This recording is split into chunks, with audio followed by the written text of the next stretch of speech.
நண்பர்களே வணக்கம். ஒரு டாடா விக்ஸ்டா வண்டி ஒன்று பார்த்தீங்கன்னா சேலத்துலேருந்து வந்திருக்குது. இவர் பார்த்தீங்கன்னா நம்ம இன்ஸ்டா ஃபாலோவர் தான். இவர் ஒரு வண்டிக்கு எனக்கு திட்டத்திட்ட வந்து ஒரு 4 மாதம் 5 மாதத்துக்கு முன்னாடி என்கிட்ட கொட்டேஷன் கேட்டாப்லாம் அந்த வண்டிக்கு நிறைய ஒர்க்கு பண்ணணும்னாப்லாம். சரிங்க ப்ரோ அப்படின்னு சொல்லி அப்போ அப்பாயின்மெண்ட் கொடுத்தோம். அப்புறமேட்டு பார்த்தீங்கன்னா இந்த வண்டிக்கு வந்து இப்போ கொண்டு வந்துக்கிறாப்ல. இந்த வண்டிக்கு இவர் ஆல்ரெடி பார்த்தீங்கன்னா நிறைய ஒர்க் பண்ணியிருக்கிறாப்ல. இந்த வண்டிக்கு இப்போ நம்ம பண்ண போகிற ஒர்க் பார்த்தீங்கன்னா இந்த ஸ்பாய்லர்லாம் வந்து வேறு லெவலில் திருப்பி வச்சுருக்காங்க. அது அவரே சொல்லிட்டாப்ல. ஆனால் திருப்பி இது மாற்றி வச்சுட்டாங்க நாங்களாம் அந்த ஒர்க்கு. அப்புறமேட்டு பார்த்தீங்கன்னா அந்த ஸ்டிக்கரிங் ஒர்க்லாம் கொஞ்சம் எல்லாம் ரிமூவ் பண்ணணும். ஃபஸ்ட்டு வந்து இது பார்த்தீங்கன்னா அவர் டேஸ்ட்டுக்கு பண்ணிக்கிறாப்ல. ஆனால் தெளிவாக இல்லை. இது நம்ம என்ன பண்ணுறோம், நம்ம டேஸ்ட்டுக்கு அப்படியே மாற்றி தரோம் அவருக்கு. ஓகேங்களா? ஆனால் வந்து பண்ணியிருக்கிறாங்க.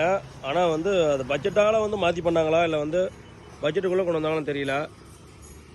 நம்ம என்ன பண்ணுறோம், கொஞ்சம் நம்ம வந்து ஒரு நிறைய வேலை சொன்னாப்பலாம். இந்த மாதிரிலாம் கொஞ்சம் எல்லாம் கரெக்ட் பண்ணி கொடுங்க. ஹெட்லைட்டில் இருந்து ரெண்டாவது வந்து இந்த இன்டீரியர்லேருந்து எல்லாம் கொஞ்சம் எல்லாம் நீட் பண்ணி கொடுங்க அப்படின்னாப்பல.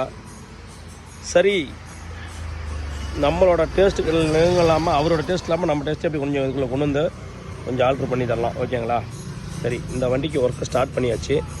அடுத்து அந்த பக்கம் ஒரு கருஞ்சிருத்தம் நினைக்குதுல, அதுக்கு அப்படியே போயிடலாம்.